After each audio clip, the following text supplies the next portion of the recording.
Thank you all for coming.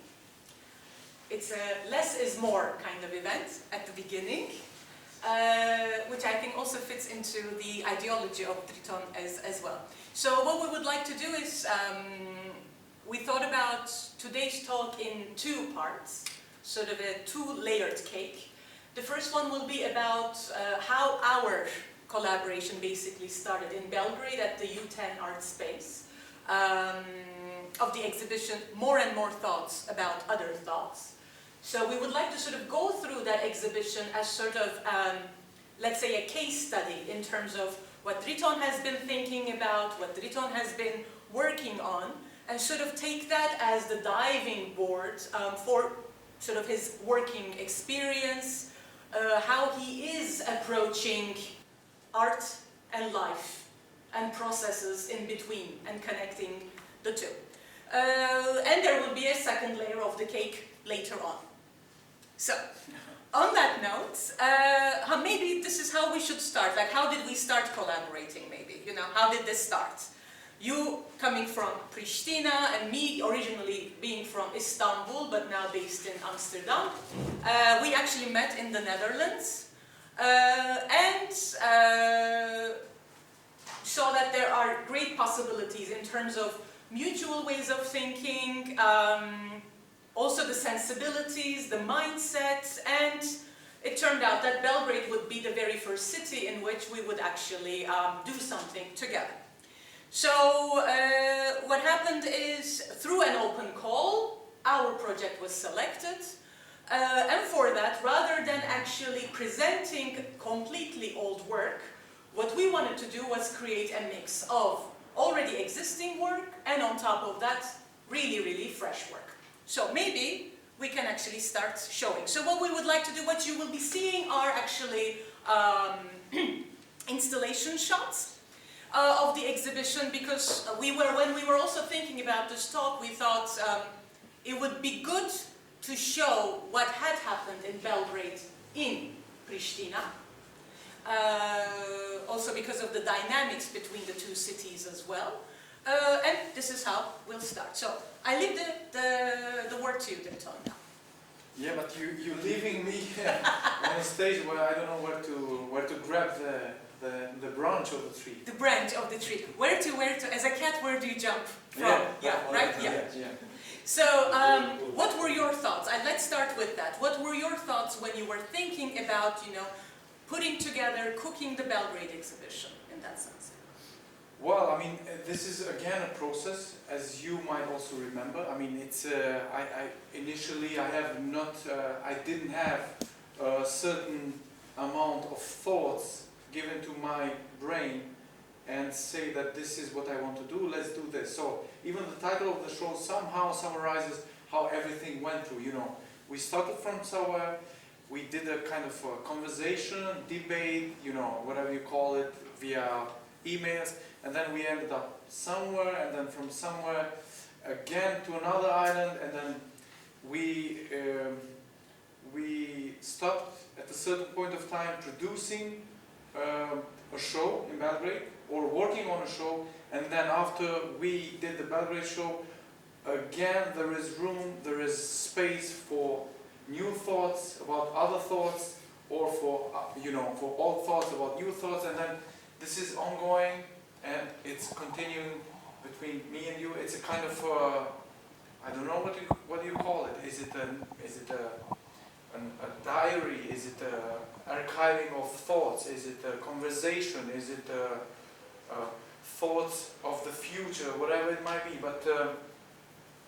Initially, also, in a way, I wanted to produce a show, somehow even attacking a part of myself, because you know that I grew up in a place where already I have a installed software. When you mention the word Belgrade, when you mention the word Serbia, immediately you have a paradigm on how to approach this castle. And then I thought, okay, let's go there. It's already 20 years ago, this myth, you know, because Belgrade for many, according also, I mean, including also me, it has a lot of, it still has a lot of question marks, and then I said, okay, let's go there, let's breathe this air, let's digest Belgrade in a way. But then, through a different level, through killing and letting emotions go somewhere else. And then I really wanted to produce a platform where we work on a different level rather than, you know, just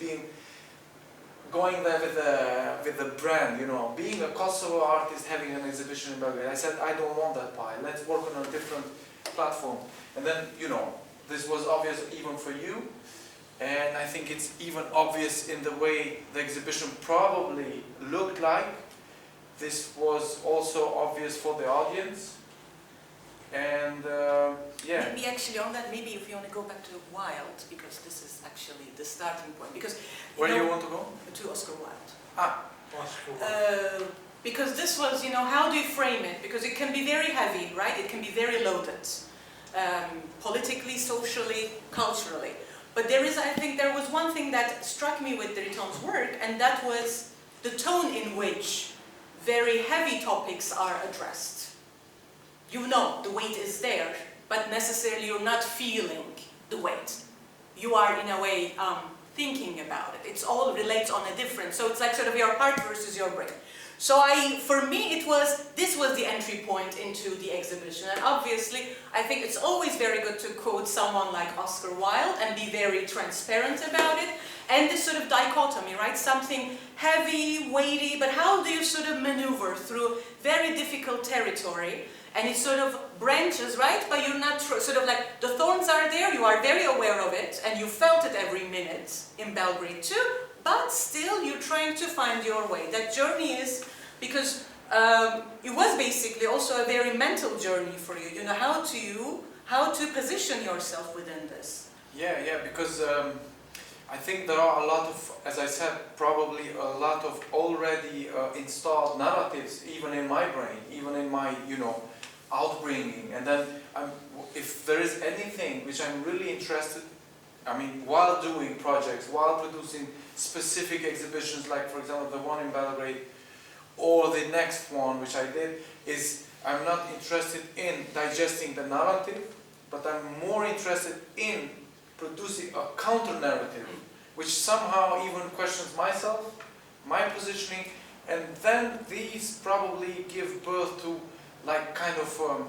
you know, some new debates, some new questions, and also like probably some new knowledge about, you know, these black holes, black points somewhere in the horizon, you know.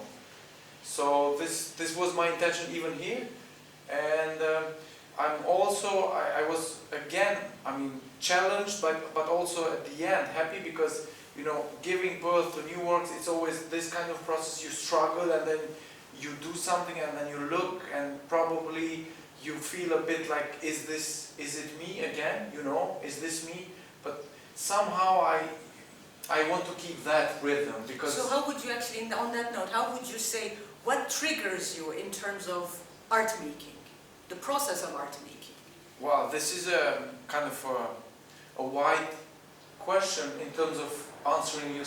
I can answer you specifically dealing with which exhibition, you know, because it also related to the shows itself. It's also related to the projects you produce for certain geographies, really, you know. Like for example, in Belgrade, I had a complete different kind of setup of the works in compared to Ljubljana, and then from Ljubljana to Rijeka, or from Rijeka to Geneva, which are all in the same calendar year. I think it's a kind of 4 or 5 mirrors of Driton Selmani, but then I think somehow breathing the air, I mean in Geneva you have zero pollution, you have to think of something clean, and here, I mean, even when I speak now, I think my brain is not very clear, because I have more CO2 rather than oxygen in my brain. So, I mean, this is all, for me it's always context related. I mean, the context is always more than 50%. And yeah, as you mentioned, I wanted, in Belgrade, I wanted somehow to wear a kind of an invisible coat, you know.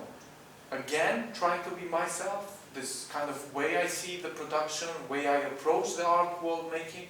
But I really wanted to have a, you know, if I'm a wolf, I wanted to look like a sheep. If I'm a sheep, I wanted to look like a goat, you know.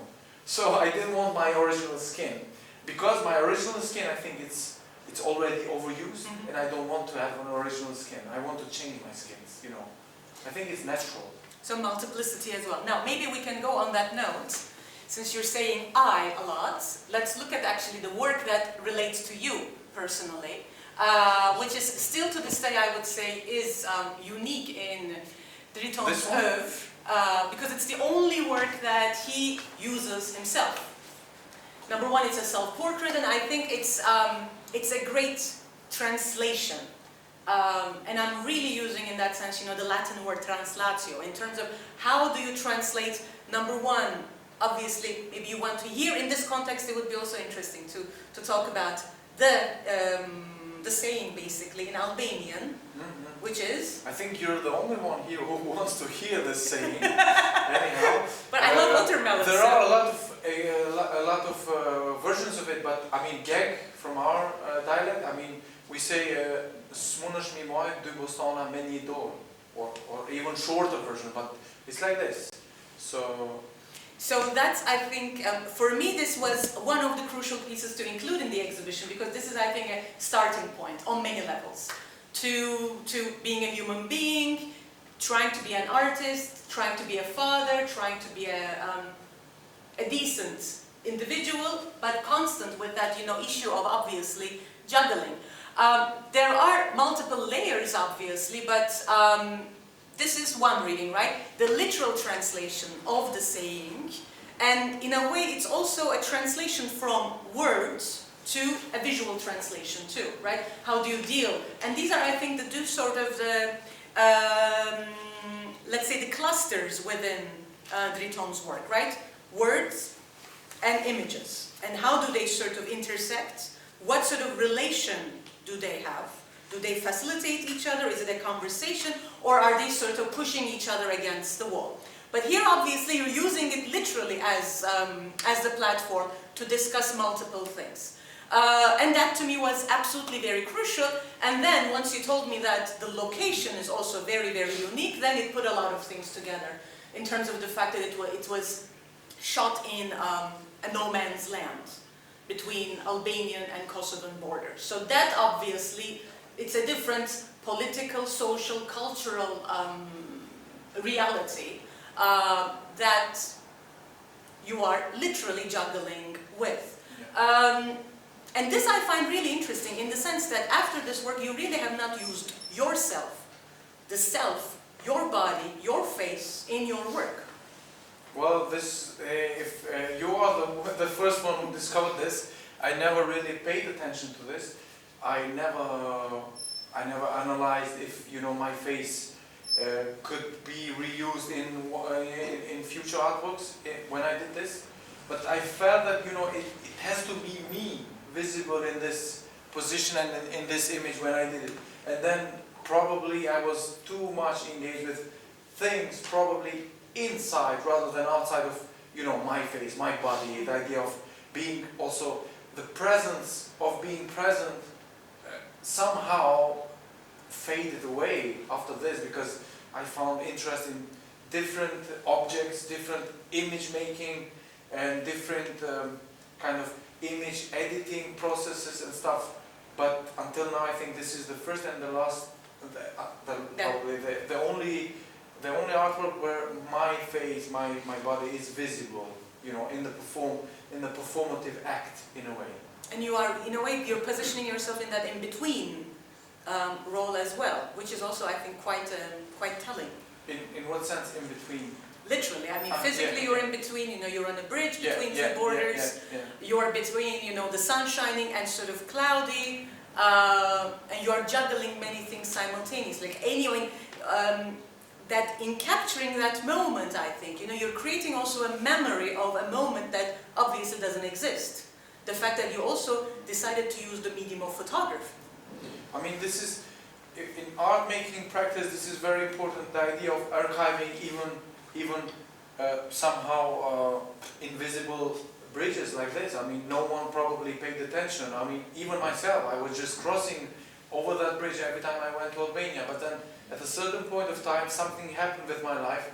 I left Kosovo. I went to for my MA studies in the UK, and then suddenly even this bridge became important for me because I was linking everything with the idea of how people somehow, you know, what they knew about where I'm coming from, and then trying to understand why I have to spend 5 minutes of my life every time to describe to others where I'm from, this complex place.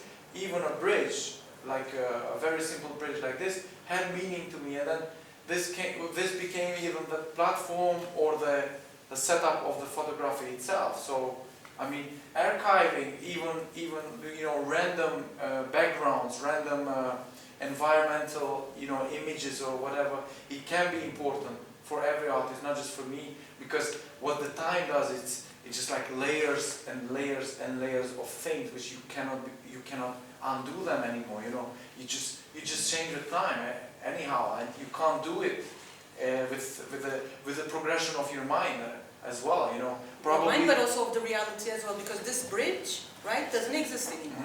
No, reality for sure, because you know there is construction, there is, you know, new borders, new governments, and you know, new economies, new roads, construction and stuff. So you know, here especially, you know, there is always this quote where the old always gives way to the new one, but the new ones, the new roads, the new buildings are not always the best ones. And then probably this is a good idea to think of archiving even more what's left, or what was here. You know, we also saw the Rilindia story, yeah, of the printing press. So you know, now you see how it looks, or doesn't look, or it's a completely new story. Yeah. Now, on that note, talking about archiving actually, and sort of capturing a different type of archiving, actually love letters.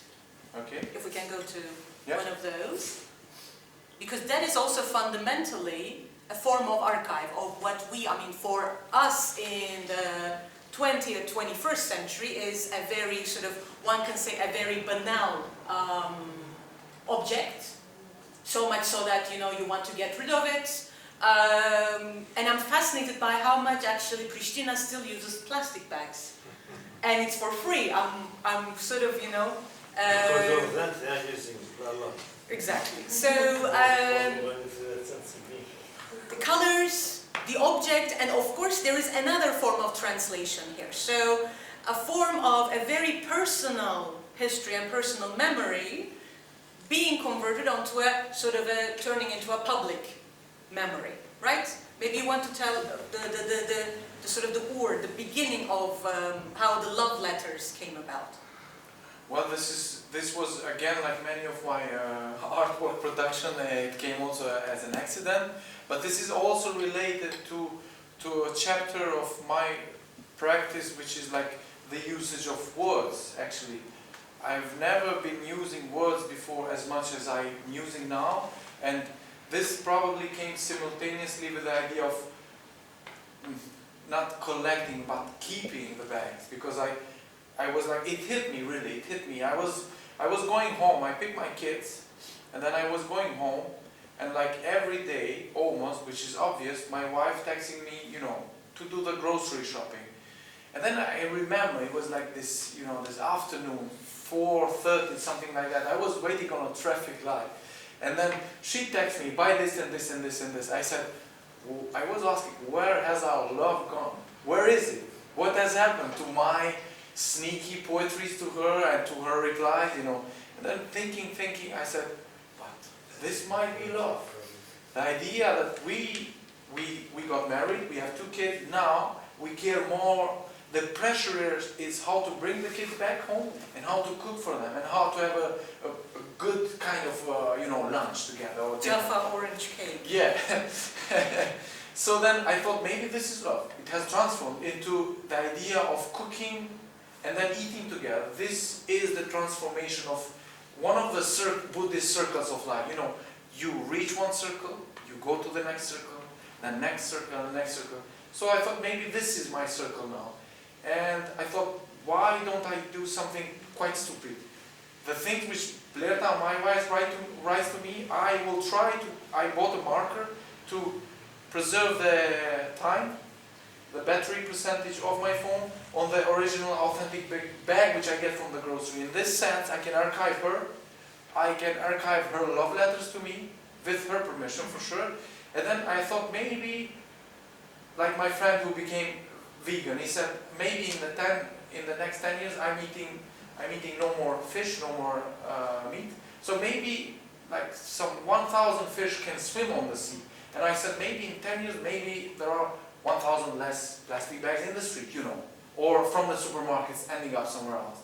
And then I started to preserve her words, and it was not just a classical list actually. It was like buy cabbage, potato, some eggs, and you know, if you want to get some salad, you decide. Or the next one was like, maybe you also get something you want. And then I was thinking, okay, maybe I start to somehow write down even things which I cannot say to you, things which I want to say to you, but I cannot. You know, this ethic border, I thought maybe I even preserve this in these bags, and then just pile them in my studio, and pile them and pile them. And then suddenly another thing happened. I saw myself waking up 2 o'clock in the morning, writing things down. And then the first guy I told this is my cousin, Driton Selmani, a poet. And I said, Driton, something is going on. He said, what? I said, I'm waking up and writing things down. He said, motherfucker, you're a poet as well. And then, you know, and then immediately I understood that probably it's a process. And then I never wanted to give up. I never wanted to stop myself, because it somehow, after a while, it became, I call it kind of a ritual, but also more than a ritual actually. It's more like a meditative process of speaking to my other selves, you know, the idea of what I think about myself, what I think about the others, what I think about the place, what I think about something else, you know, daily concerns, night concerns, I don't know, half sleeping concerns, whatever it might be actually. It's kind of I think it's a kind of a dialogue I'm doing in this repetitive process between me, the grocery shopping, the bags, and then it became more and more complex. Even my mama is collecting bags for me, giving it to me. And then I'm also, when I see bags on the street, sometimes I post them on Instagram, like I go and grab them. And then friends of mine are following the same thing and giving bags to me. Now my studio is fulfilled with like unused bags, and I have to do something with them. And I even feel kind of a responsibility to treat those bags.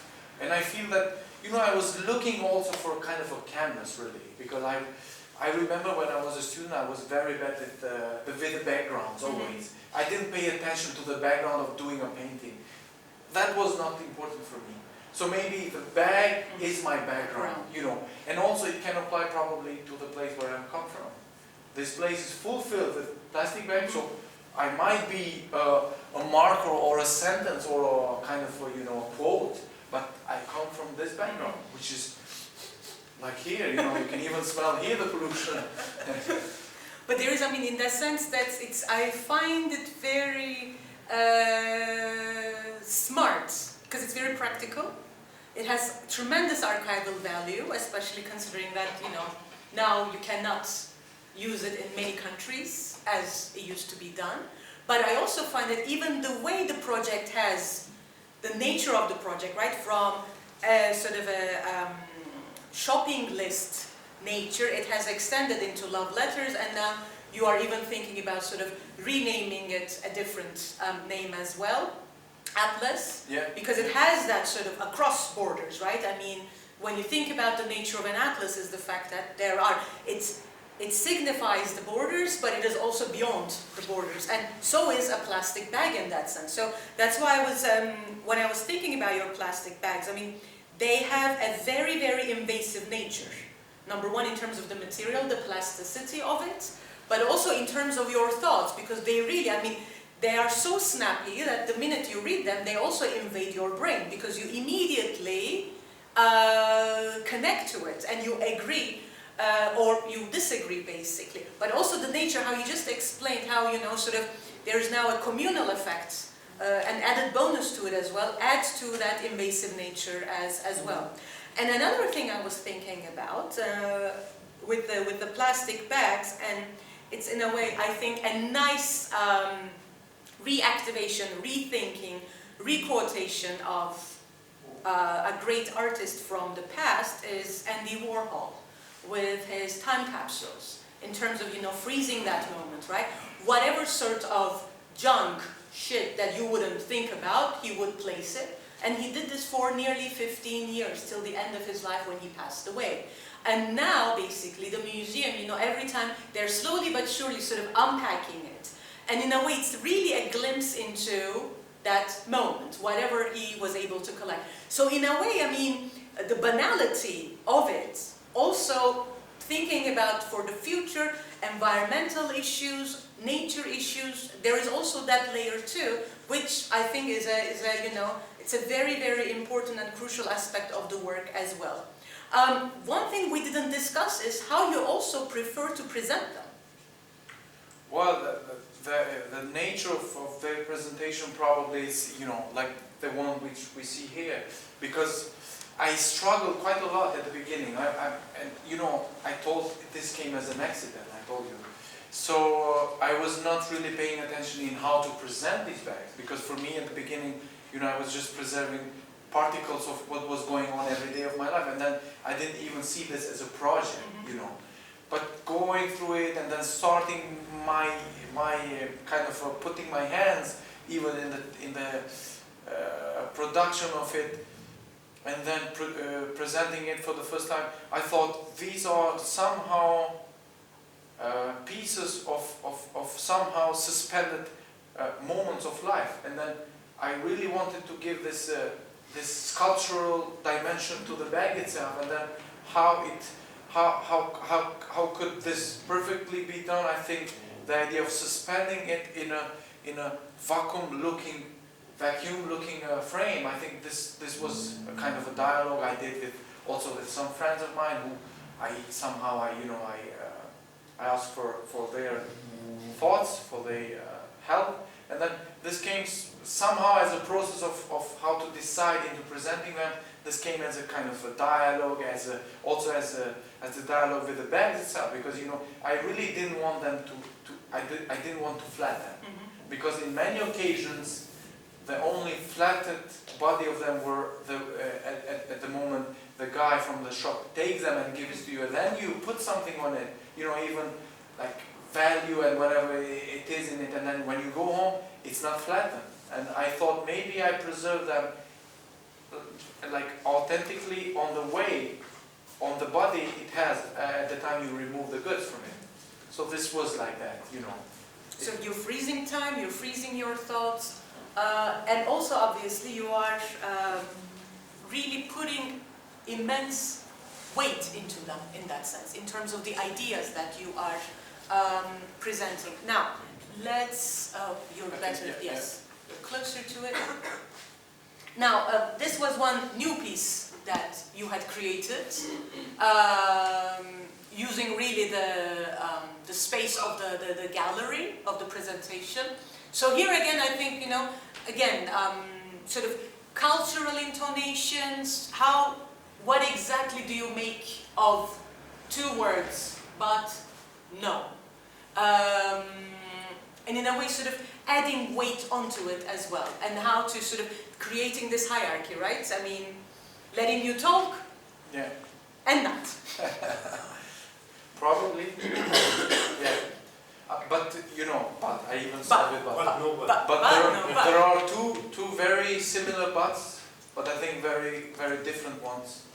Also in the positioning, also on the sides, there is a butt on the left, there is a butt on the right. And if we speak about the left and the right in the politics, then the butt from the left is very much different from the butt from the right, wing party. So it's initially it started from, I mean, you hear this very often. In geographically speaking, you hear this very often in kind of this region probably.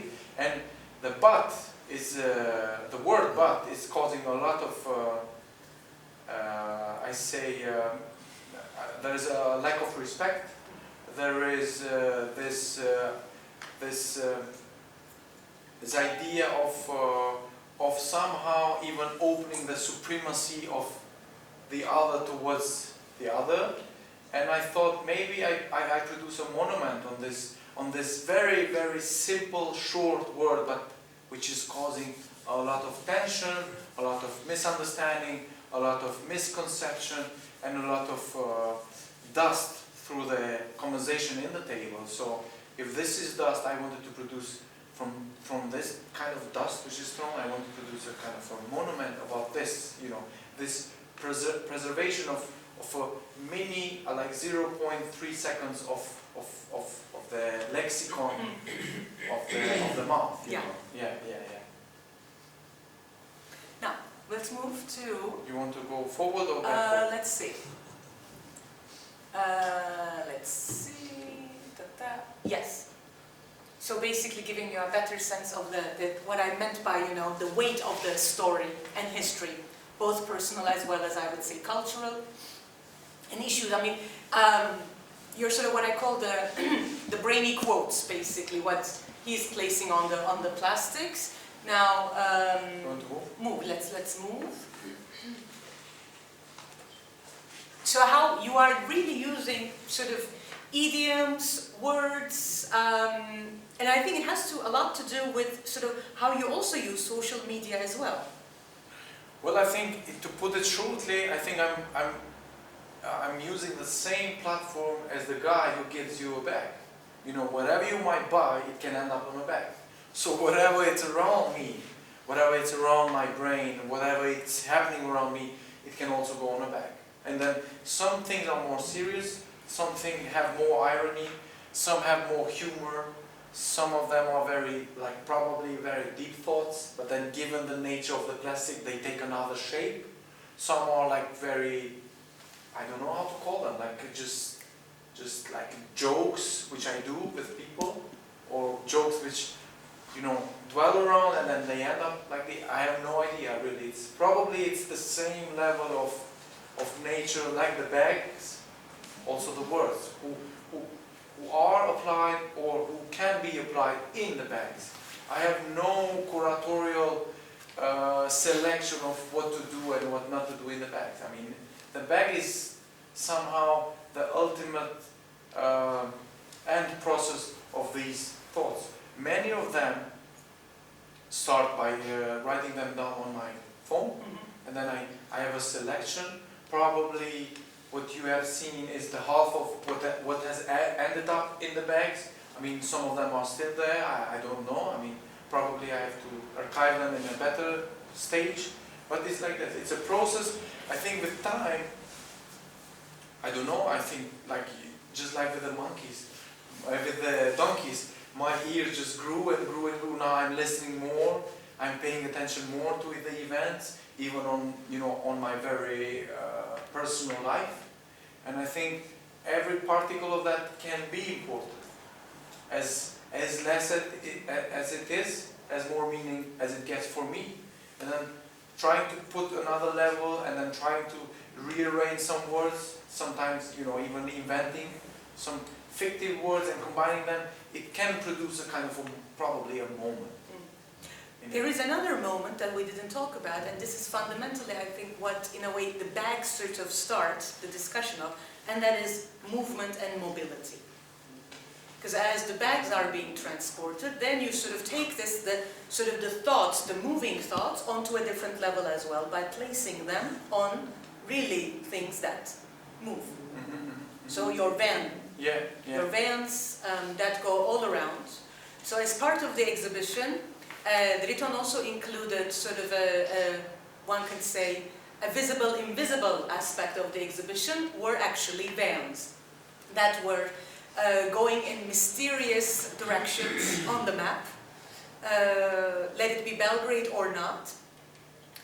And here you can see again, so in a way, the multivalent nature of your work is, I think, also very clear with this. So you don't feel limited whatsoever. So you really quite, in a way, how shall I say, like a little child that, wants to, the minute they have the post-it, they start putting it on every single surface. In a way, you are like that in terms of your thoughts as well, and you don't want them to be sort of bordered and limited. You would like your thoughts to travel and to move around. So, and the vans, this is sort of let's say, shall I say, the next level? Well, I don't know where the next level is really. The next level probably... Is Elon Musk and to the space? No, it's probably it will be the boat. Yeah, the boat, yes. I would really love to be on water as well. To jump on the boat now. Given that we're in a landlocked city. Yeah, being a guy from a landlocked country, you know what the boat means to me. And unfortunately, being also an Aquarius, you know what the boat means to me. So it's a that's the real freedom. Deep desire. Deep waters, yeah. But deep waters, yeah. Hopefully not black waters. Anyhow, the vans also somehow came as a process of, trying to position myself, not attacking my cousin, the poet, trying to fit in within the idea of producing text works, and then trying to somehow summarize myself, not producing books and publishing words on books. I thought, why not produce some kind of quotes, poetries? I don't know if there are poetries, I don't know if there are quotes, I don't know what they are, but I thought, why not use 120 kilometers per hour a mobile car or something, and then why not give that to the audience? You're on a highway, you read something, and it goes. Why not? For me, this was... And moving ready-made as well in that sense. Ready-made and a moving image, a moving poetry, a moving thought, because this is how my brain actually works. I thought this is probably a kind of a reenactment of the brain neurons, this electrons who pass from one part to the other, it's just like capturing that and then just letting it go. I don't know. So this was the initial idea, and then it's still, this is also ongoing. I started it in Belgrade, and then I did it in Ljubljana, I did it in Brussels, again in Belgrade. I have no idea what's next. What's next? Yeah. Yeah. So it's here, another image. Yeah. It's a kind of a process, and then, for example, the last fan, which was installed in Belgrade, after 2 days of installing it, it had a long journey to the Vienna Contemporary Fair, and then it was parked there for a week.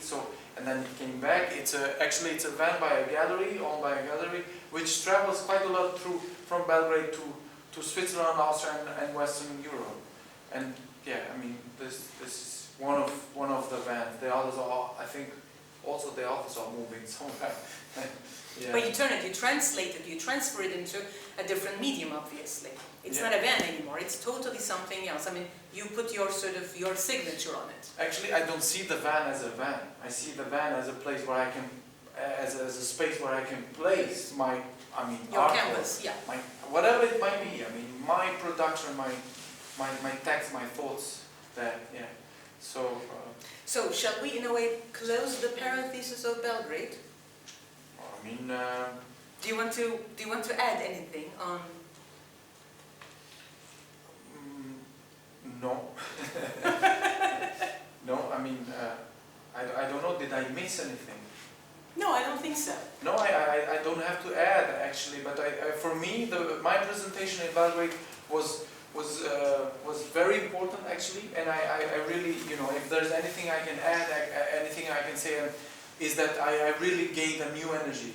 And then anytime I go to Belgrade, I gain a new energy. I think I'm doing an atlas of Belgrade itself, because I'm mapping Belgrade, not just the current city, but also while talking to the people, I somehow can trace even my history, which is very important, because in Belgrade, and I'm pretty sure even in Pristina, there are already too many constructed myths. So anytime I go in Belgrade, I go with a slingshot. Anytime I go, I kill at least one myth, and I love it, because it's a process of relieving myself, and I think it's a joy for me. It's dealing with the past. Now it gives you a good feeling. So I mean, this was Belgrade. So this is something that also feeds you as an artist, the sort of the challenges and sort of really the obstacles in that sense. I mean, if secretly saying, I think a big yes. Yeah. I mean, if there are no challenges, if there is a flat land, if there is a if this was Oslo, Norway, I think I will die. I'm a fish from a kind of a warm climate. I'm not a salmon, so I don't know. I need this, you know. I need this provocation going towards me. This idea of you know, this raw atmosphere, raw urban infrastructure, and then I deal with that. I think I've become a hybrid on this, you know. Yeah. So now, No. I want to move on to this. You want to go? Yeah. Yeah. Shall we do that? Yeah. Yeah, for sure. Because what I would like to do is, I want to actually take the opportunity of this rather intimate setting to try something new. Because given that this is the hometown of Driton, I was thinking, and also knowing Driton and how he works, how he thinks, how he interacts with humans, I thought, well, you know, it's good to talk about Belgrade in terms of showing you what he has done, but also I wanted to try something a bit different. I'm not going to use the word fresh because it has been done before, and I am going to be very honest, and I'll give out my sources. It actually is a format that originated from Deleuze.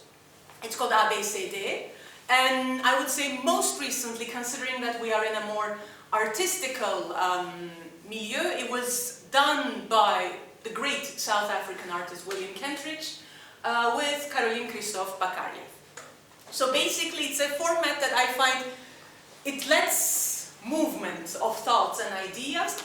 So basically it's the alphabet that you go through, and it's free flow affiliation. Given that, I mean, I can feel that, you know, we're not going to do the whole alphabet. So I was trying to sort of, as a curator, frame how can we sort of have a meze version of ABCD for Pristina. So I thought, since this is, I see it sort of as a way of looking into Driton's working style and sort of trying to understand how his brain functions, I thought, what better word than Driton? So to go with the letters that constitute Driton. Yeah. So it will be very light-filled, right? And I think these are interesting letters because it opens a completely new perspective. So the way it goes is the following. So we will go with the letters, and basically you will tell me the very first thing that comes to your mind, and I will say the very first thing that comes to my mind with that letter. And then we will have, you timed it, exactly, 2 minutes per letter in terms of having a conversation dialogue, a ping pong basically, on that. So, are you ready? Yeah. So let's start. D. I already did a list because I didn't want to come here and then choose the most famous cartoons of my kids, because I will relate now every letter with the cartoons because of searching very quick on YouTube and playing it to the TV and then chilling myself. So I think for D I have written desires. Okay, and very obvious. I have democracy. Ah, democracy. I mean, I'm the most wrong guy to speak about. Plural, desires, not only one desire. No, desires. Desires. But in terms of democracy, I think I'm the most wrong guy to speak about, because I come from a place where I don't know what it is. I don't know what democracy is. I think I'm lost. But so, I find it also very meaningful because we are actually sitting on chairs that were given by European Union. So I find that also quite fitting as well. Very democratic chair. Very democratic chair. So desires. So, but actually the two go together in a way. Should we? Yes, let's start. Okay. So desires. Why desires? But desires, I think I chose desires because I live in a place where, you know, having desires can even kill you. Really, I see it like that. But then this flow is giving me more and more room to desires. This, you have to explain what this is. This environment, this place, because I said I come from a place. So this place, this country, this you know, construction of a social life, as less as you dream, as more a dreamer you become. As less desires as I have, as more desires as I get, you know, without pressing the download button. So desires also, because it's a place where even, you know, I think, I speak for myself, desires have to somehow, I think I wrote this now somewhere, have to go through a toaster, you know. You really have to toast your desires because they don't apply. You have to even choose what desires you can have. You have to warm it up. Not warm it up, but somehow rescale them, you know. Warm it up for sure. You have to warm, well, you know, you have to cheer yourself up because it's somehow... But not to burn them out. Yeah. No. No, not to burn them out, but I don't know. I think it's... desires here are very much desired, in a way. Desires are desired. Yeah. And this is, I mean, also a piece that you had done, right? Yeah, it's related to that probably. Maybe I'm Landlocked. quoting myself from a different angle now. Landlocked desires, right? Yeah, landlocked, deep desire. Yeah. So it's Yeah. already, obviously, it's really deep in I that think sense. it's also related to that, but coming now from the next door, because I think I'm speaking about, you know, from the left part of my brain, and I did that from the right part. Part of the brain. Yeah, so more or less related to the idea that, you know, I see a lot of filters. See? Here we go. Okay. Now, 2 minutes. 2 minutes. Good. R. I chose R for ready-made / Duchamp. Well, It's also again dealing with what's your R? The newspaper. Here. Which newspaper? Rilin. Ah, Rilinha. Wow. Let's hear your That's story. that's my new R. Because I also wanted to have like a sort of a local ABCD. Okay. No, for me it was really eye-opening in terms of watching the documentary and also seeing what a local story and history, how a local history and story can be so global. In terms of how the story is so adaptable to, you know, it can be taking place in Latin America, it can be taking place in Asia, in Eastern Europe, well, Northern Europe as well, maybe. That to me was amazing. And in terms of how this approach to sort of capturing the past, capturing the history, and of course, again, the importance of archiving, and how the appearance and the disappearance of the archiving is so crucial to, obviously, nation building. Which was, to me, that was the you know, how do you create societies, how do you keep them together, and how do you keep them dignified? So in that sense, the word you use, desire, I think, is also very, for me, very important in terms of thinking about what that newspaper actually signifies, you know, the desire to be yourself and to be able to speak freely, which is a form of democracy.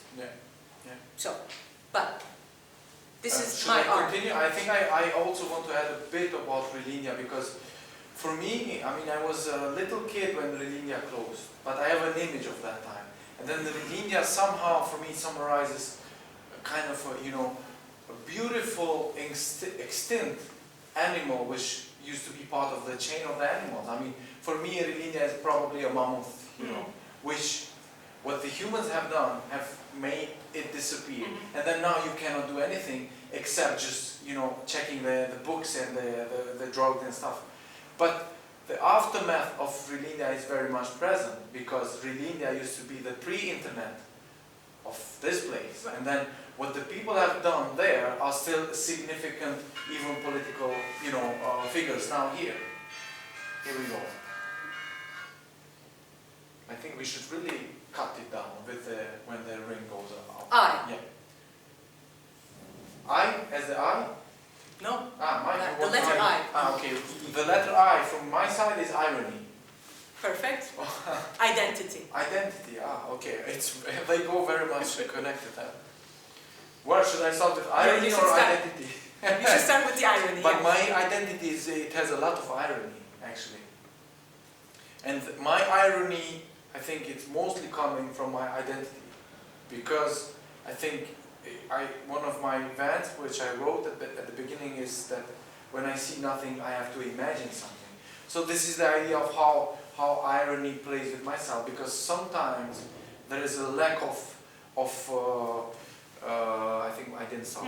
There is a lack of kind of gravitation towards my identity, so I have to use irony in order to construct identity, which is kind of, I think they really fit together. And why irony? Because I think irony, I mean, I don't like to somehow choose a word and then describe what I do, but then if this is the occasion, probably irony, because it's a kind of a tool I use in order to destruct a lot of topics concerning, you know, my daily life, my everyday life.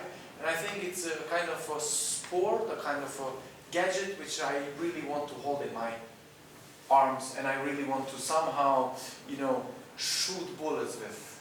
I think it's also in the nature of myself. Of who you are, exactly, of your identity. Probably. And in a way, I think lets you, I mean, both, I think in that sense, there's a very serendipitous connection between both irony and identity, because in a way, through irony, you are activating and reactivating your identity constantly, depending on these very different contexts that we discussed. I mean, you know, how you're using, with the watermelon piece as well, you know, how it's fundamentally, to me, it's a parody on borders, but it's also bordering on parody. So there is also this very, it's really a sliver, and Yeah. you are always right there. Yeah, also. And irony allows you to do this. I think irony, but also a great percentage of absurd as well, because, you know, there's many occasions where I end up like on this position, and then, you know, you just see a room full with Beckett, you know, there is so much absurdity, then, you know, you just laugh. Then laughing, then I just probably choose the genre is irony. And then, here we go. Okay, tea, like you mean tea? No, Turkish I'm tea? just saying. Which is also, you know, I saw your doodles on the Turkish tea glasses. Oh, yeah. T is time, my time here. /T, my time, my time here. Probably I also had tea now, the tea, the drink. And I think I'm going to say Tirana. Tirana? Okay, you started with Tirana, you made me curious now. No, just because I think it's the first time that I'm seeing so many Albanian flags in my life. And automatically, the minute I see it, I think about Tirana. So Okay. that's why I think now, in this current context that we are in, to quote you in with this air that I'm breathing, tea is, you know, Tirana, and no Turkish tea. Okay, For me. but then I need more from your side, from Tirana, or I should continue? You should jump ahead. Originally, the Albanian flag doesn't come from Tirana, first of all. If you should choose one, then my name had to be Valentino, so it comes from Vlora, from the word for. So originally it comes, I mean, on the 1912, originally when Albania declared independence, I think it comes from that region. The flag is far more older. It comes from medieval times. It's also related to the Byzantine Empire, that's why you see the double side eagle. Anyhow, should I jump to time, my time Yeah. here? My time here is not related to Tirana anyhow, in any sense, because I jump now to the project which I did with the flag. I think I did somehow a diversion line between my flag and the flag, Tirana flag. But my time here is because I think it's very important for artists, especially, you know, for young artists like Trilon now, to somehow get the idea about the pressure of time, and also for myself, the time here, the measurements of time here, the measurements of time in Istanbul, how time is treated over there, how time is perceived in Switzerland, in Geneva, where they produce the clocks or the watches.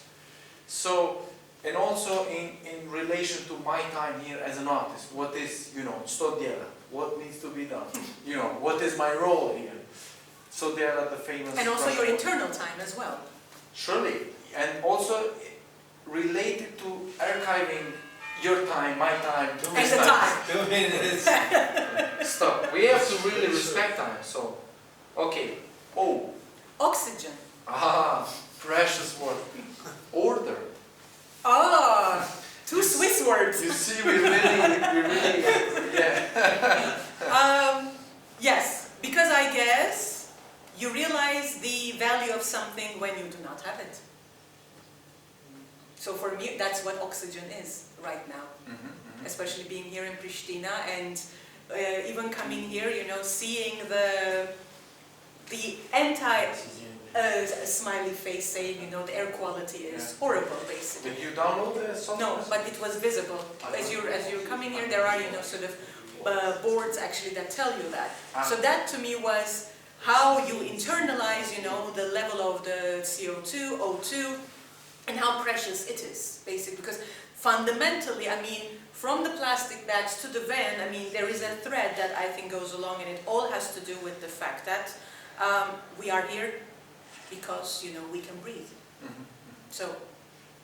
Do you think we are breathing now correctly? Quasi. Almost. Yeah. Almost. But also, I wanted to ask you, because it's very important. Do you think that people here are somehow aware of the level of the air pollution? Do you sense it anyway? I mean, I saw a few people like this, so obviously that was like a physical reaction to the reality. But apart from that, I mean, not anything that I have sort of seen consciously. But I mean, the fact that, you know, this is not a natural fog. I mean, this is an artificial, human-created grayness. Yeah. That's quite, you know, tragic. Yeah. And then this brings, I think, the contrast of my selection. This brings no order. Exactly, because it stems from the fact that there is no order. There is no order, and there is no ordinary order or oxygen or I don't know, organisms living here. And in a way, two things. I would say two words that you would just take for granted, right? They should be obvious. They should be there, both order as well as oxygen.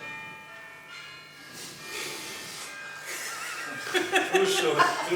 Okay. Now, and the last word? Yes. I chose noise. And I chose namaste. Oh my god. Okay, I should do the noise and then you should I'll end with the namaste. Amazing. I love it. Okay, noise, but not the classical version of noise. I mean, there is also a lot of media noise.